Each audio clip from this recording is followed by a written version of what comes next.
গতকাল তারেক রহমানের সাথে প্রফেসর ইউনূসের একান্ত বৈঠক প্রায় ১.৫ ঘন্টা স্থায়ী হয়েছে।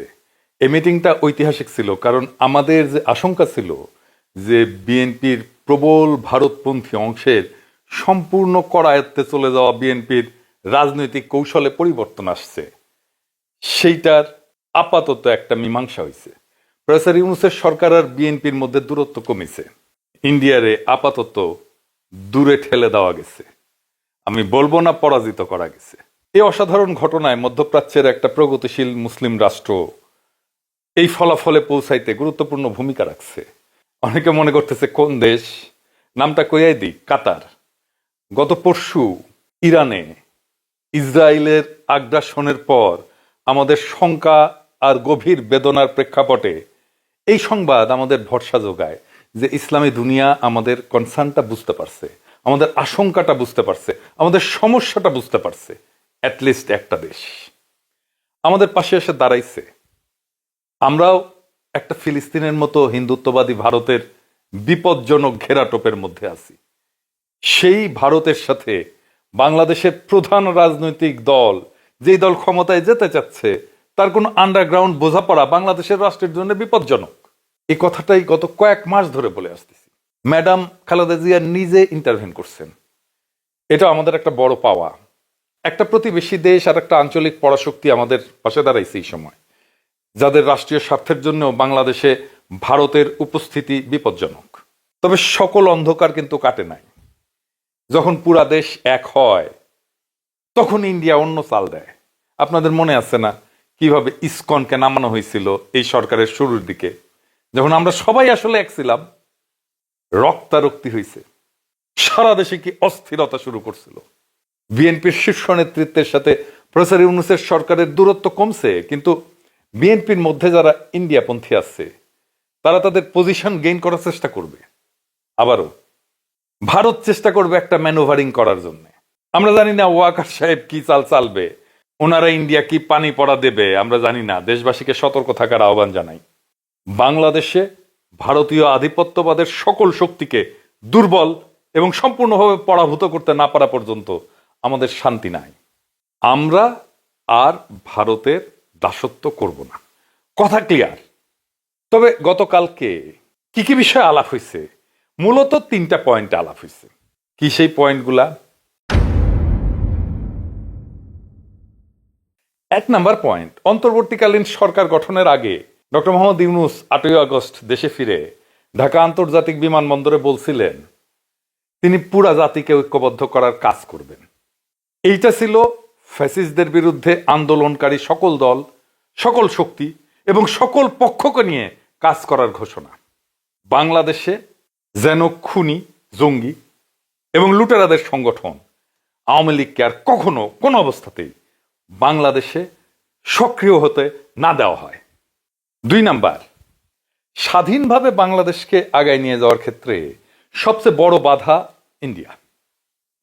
তারা আওয়ামী লীগকে নিয়ন্ত্রণে রেখা আমাদের সার্বভৌমত্ব পুরোপুরিভাবে নষ্ট করে দিছিল। আমরা যেন আর কখনোই পুরনো সেই অবস্থায় ফিরে না যাই। আর সেইটা করতে হলে সবসময় ইন্ডিয়া প্রশ্নে পুরো জাতিকে ঐক্যবদ্ধ রাখতে হবে। সে উদ্যোগ এবং কার্যক্রমে বিএনপি নেতৃত্বের ভূমিকায় না থাকলে বাংলাদেশকে প্রতিবেশী রাষ্ট্রের আগ্রাসন থেকে রক্ষা করা দুরূহ হয়ে পড়বে। এটা আমাদের সকলের আশঙ্কা ছিল, কিন্তু অবস্থার দৃষ্টি আমাদের মনে হচ্ছিল বিএনপি ভারতের খপ্পরে যায় পড়ছে। 3 নাম্বার, জুলাই অভ্যুত্থানে খুনি হাসিনার পতনের পর থেকে সেনাপ্রধান জেনারেল ওয়াকারুজ্জামান রাজনৈতিকভাবে সক্রিয় এবং তিনি সার্বক্ষণিকভাবে গোপনে এবং প্রকাশ্যে আওয়ামী লীগ এবং ইন্ডিয়ার স্বার্থের পক্ষে কাজ করতেছেন। এই ধরনের অপতৎপরতা থেকে সেনাপ্রধানকে নিষ্ক্রিয় করা এবং তাকে সরকারের নিয়ন্ত্রণে আনা জরুরি হয়ে উঠছে। সেইটা করা না গেলে বাংলাদেশের গণতান্ত্রিক উত্তরণ ঘটানো সম্ভব হবে না। তার অসহযোগিতার কারণে অবাধ, সুষ্ঠু এবং নিরপেক্ষ যে উৎসব মুখর নির্বাচনের দিকে দেশবাসী তাকায় আছে, তা কখনোই সম্পন্ন করা সম্ভব হবে না। আপনারা যদি যৌথ বিবৃতি খেয়াল করেন তাহলে দেখবেন ফেব্রুয়ারিতে নির্বাচন হতে পারে, যদি সংস্কার আর বিচারের পর্যাপ্ত অগ্রগতি অর্জন করা সম্ভব হয়। 2 জন মানুষ যেই মত ঐক্যে পৌঁছাইতে 1.5 ঘন্টা টাইম নেন, সেই মতের ভিন্নতাকে টক্সিক লেভেলে কারা নিয়ে গেছিল সেটা আপনারা জানেন। এরাই বাংলাদেশে ইন্ডিয়ার পারপাস সার্ভ করা গোষ্ঠী। খেয়াল করে দেখেন, তারেক রহমানের বিরুদ্ধে এক পক্ষ, আর এক পক্ষ প্রফেসর ইউনূসের বিরুদ্ধে কামান দাগা শুরু করছিল। বিএনপির সিনিয়র নেতারা এই কাজ শুরু করছিলেন, কিন্তু দুঃখজনক, হতাশাজনক। এতে সবচেয়ে বেশি ক্ষতি হয়েছে শুধু অ্যান্টি আওয়ামী লীগ ফোর্সের না, সবচেয়ে বেশি ক্ষতি হয়েছে তারেক রহমানের। কিভাবে? বাংলাদেশে এই অগাস্ট বিপ্লবের পরে এমন দুইজন ব্যক্তি ছিলেন যাদের আমজনতা বিতর্কের ঊর্ধ্বে রাখছিল। একজন প্রফেসর ইউনূস, আর একজন তারেক রহমান। যেই রাষ্ট্র প্রায় এক শতাব্দীর অর্ধেক সময় পার হয়ে গেছে, রাষ্ট্র হিসাবে গড়ে ওঠেনি, জনগণকে সেবা এবং নিরাপত্তা দিতে পারেনি, সেই রাষ্ট্রে মানুষ এখনো আশ্রয় খোঁজে, কোনো আদর্শে না। একজন মহামানবের হাত ধরে, একজন মহাপুরুষের হাত ধরে, একজন বিশাল মানবের হাত ধরে। থমাস কার্লাইলের একটা তত্ত্ব আছে, গ্রেট ম্যান থিওরি।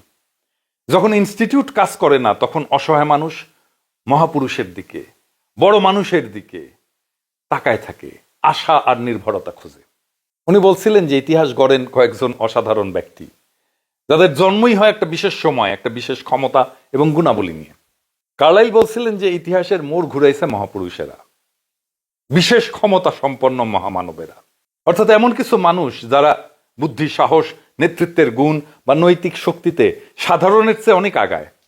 একজন সাধারণ মানুষ ইতিহাসের ধারায় ভাইসা চলে, কিন্তু মহামানবেরা সেই ধারার মোড় ঘুরায় দেন। সমাজ বা রাষ্ট্র না, ব্যক্তি বা ব্যক্তিত্বই প্রধান পরিবর্তনকারী শক্তি। তিনি ইংরেজিতে বলছিলেন, the history of the world is but the biography of great man. ইংরেজি যেহেতু কইছেন, ঠিকই কইছেন, তাই না? বাংলা হইতেছে যে বিশ্বের ইতিহাস হলো কিছু মহান পুরুষের জীবনী মাত্র। কার্লাইলের মতে এইরকম গ্রেট ম্যানরা না আসলে, তাদের জন্ম না হলে ইতিহাস একেবারে অন্যরকম হতো। যখন প্রতিষ্ঠান ব্যর্থ হয়, মানুষ তখন একজন মহামানবের পিছনে আশ্রয় খোঁজে। বাংলাদেশের রাষ্ট্র তৈরি হয় না, ইনস্টিটিউট দাঁড়ায় নাই, যা দাঁড়াইছিল হাসিনা তো ধ্বংস করে দিয়ে গেছে। তো মানুষ যাবে কোথায়? যাবে সেই আশা আর ভরসার কাছে। বর্তমানে অরাজনৈতিক আশার নাম প্রফেসর ইউনূস, আর ভবিষ্যতের রাজনৈতিক ভরসার নাম তারেক রহমান।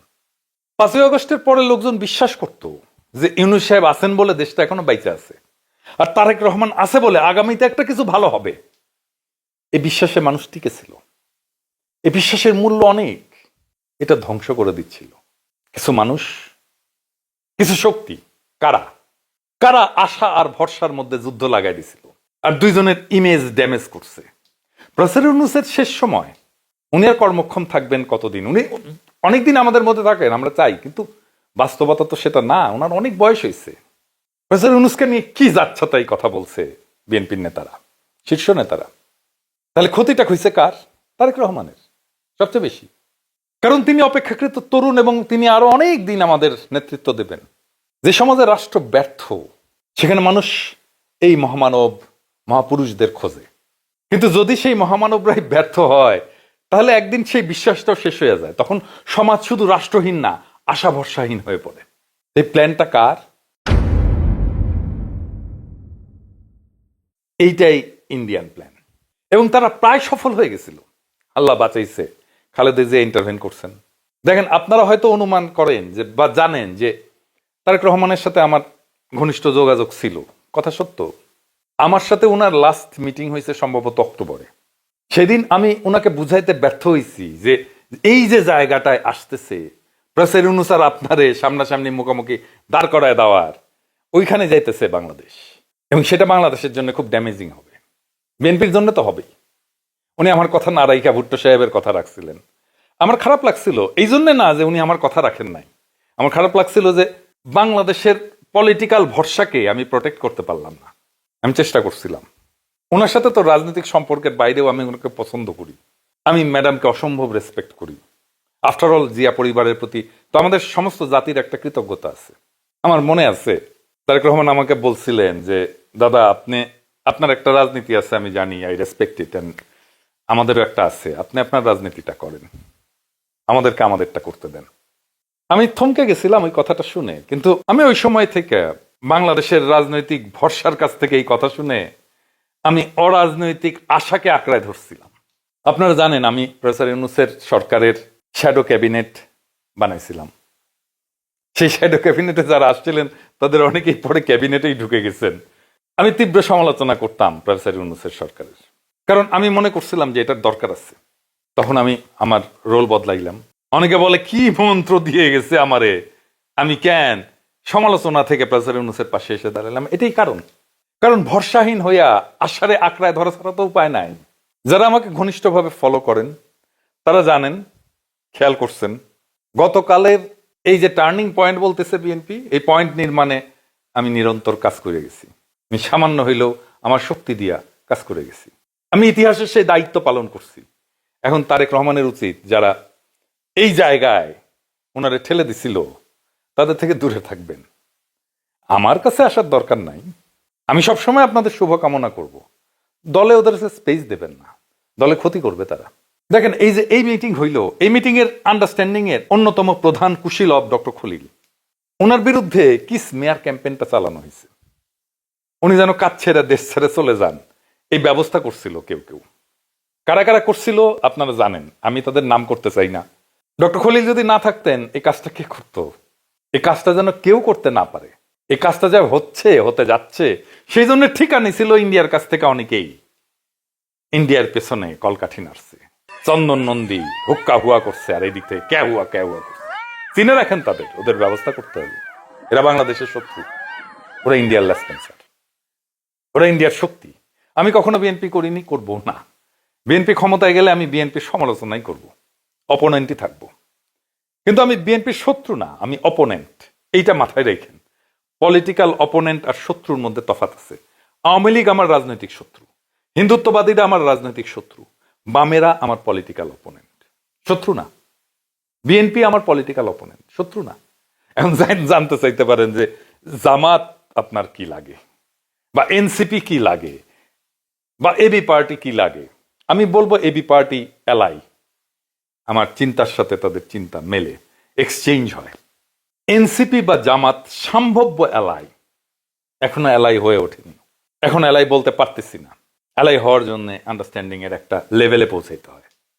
যাই হোক, পরিশেষে আমি চাইবো তারেক রহমান আর প্রফেসর ইউনূস জাতির আশা এবং ভরসা হয়ে থাকেন। যতদিন না আমরা ইনস্টিটিউটগুলো গড়তে পারি, তারেক রহমান এবং প্রফেসর ইউনূসের রাজনৈতিক বোঝাপড়া দীর্ঘজীবী হোক, জাতি আশ্বস্ত হোক, জাতির আশা আর ভরসা একসাথে পথ চলুক। পুরো জাতি আপনাদের পিছনে থাকবে। ইনকিলাব জিন্দাবাদ।